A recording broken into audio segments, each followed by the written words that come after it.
കൊപ്പത്തിന് പൊൻതിളക്കമേകി 2 പതിറ്റാണ്ടിന്റെ പാരമ്പര്യവുമായി ഗ്രാൻഡ് അക്ഷര golden diamonds, Pattambi road, Koppam. Pattambi മണ്ഡലത്തിലെ വിദ്യാലയങ്ങളിൽ MLA മുഹമ്മദ് മുഹസിന്റെ നേതൃത്വത്തിൽ നടപ്പാക്കുന്ന സമഗ്ര മാനസികാരോഗ്യ പദ്ധതിയാണ് മാനസമിത്ര. പദ്ധതിയുടെ ഭാഗമായി കൊപ്പം നക്ഷത്ര ഹാളിൽ വെച്ച് ഏകദിന ശില്പശാല നടത്തി. വിദ്യാഭ്യാസ മന്ത്രി V. ശിവൻകുട്ടി ശില്പശാല ഓൺലൈനായി ഉദ്ഘാടനം നിർവഹിച്ചു.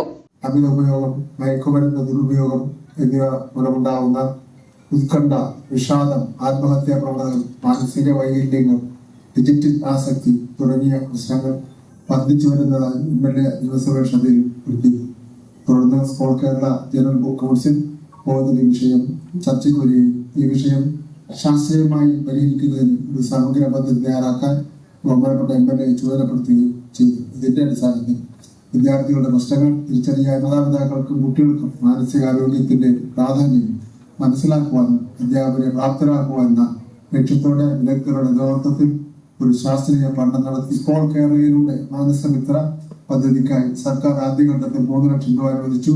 പട്ടാമ്പി നിയോജക മണ്ഡലത്തിലെ 11 സർക്കാർ സെക്കൻഡറി, ഹയർ സെക്കൻഡറി സ്കൂളുകളിലെ വിദ്യാർത്ഥികൾക്കും അധ്യാപകർക്കും രക്ഷിതാക്കൾക്കും സമഗ്ര മാനസികാരോഗ്യ പദ്ധതിയായ മാനസമിത്രയുടെ ക്ലാസുകൾ സ്വീകരിക്കുവാൻ കഴിയും. MLA മുഹമ്മദ് മുഹസിൻ അധ്യക്ഷത വഹിച്ചു. Adolescent health state nodal officer doctor Amar Fettil, clinical psychologist Sonu S. Dev, doctor Jishnu Janardhanan, doctor Mahesh MM, doctor Nice Mary, programme coordinator Muhammad Rafeeq എന്നിവർ പങ്കെടുത്ത് സംസാരിച്ചു. മാനസമിത്ര സമഗ്ര മാനസികാരോഗ്യ പദ്ധതിയുടെ സിലബസ് വിശകലനവും അധ്യാപകർക്ക് നൽകുന്ന ക്ലാസുകളുടെ വിശദാംശങ്ങളും വിലയിരുത്താനാണ് മാനസമിത്ര ശില്പശാല സംഘടിപ്പിച്ചത്. സംസ്ഥാനത്തെ പ്രമുഖ സൈക്കോളജിസ്റ്റുകൾ, സൈക്കാർട്ടിസ്റ്റുകൾ, ഡോക്ടർമാർ, വിദ്യാഭ്യാസ വിദഗ്ധർ, സ്കോൾ കേരള ഉദ്യോഗസ്ഥർ എന്നിവർ പരിപാടിയിൽ പങ്കെടുത്തു. ഇംഹാൻസ് കോഴിക്കോട് മുൻ ഡയറക്ടർ ഡോക്ടർ കൃഷ്ണകുമാറിന്റെ നേതൃത്വത്തിൽ അംഗീകരിച്ച സിലബസിന്റെ വിശദമായ വിശകലനവും ഏകദിന ശില്പശാലയോടനുബന്ധിച്ച് നടത്തി.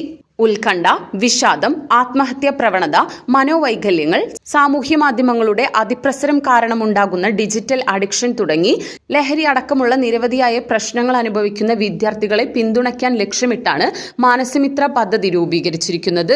വിദ്യാർത്ഥികൾക്കും അധ്യാപകർക്കും രക്ഷിതാക്കൾക്കും തികച്ചും ശാസ്ത്രീയവും സമകാലീനവുമായ ക്ലാസുകൾ ലഭിക്കുന്ന സമഗ്ര മാനസികാരോഗ്യ പദ്ധതിയാണ് മാനസമിത്ര. ശ്രദ്ധ കൺവീനർ KP ആഷിഫ് പദ്ധതി വിശദീകരണം നടത്തി. വിവിധ പഞ്ചായത്ത് പ്രസിഡന്റുമാർ, Ottapalam DEO Siju Thomas, Palakkad DIET principal doctor Sasidharan, Pattambi AEO Baburaj, Shoranur AEO VT Bindu, Palakkad DPC Jayaprakash തുടങ്ങിയവർ പരിപാടിയിൽ പങ്കെടുത്തു.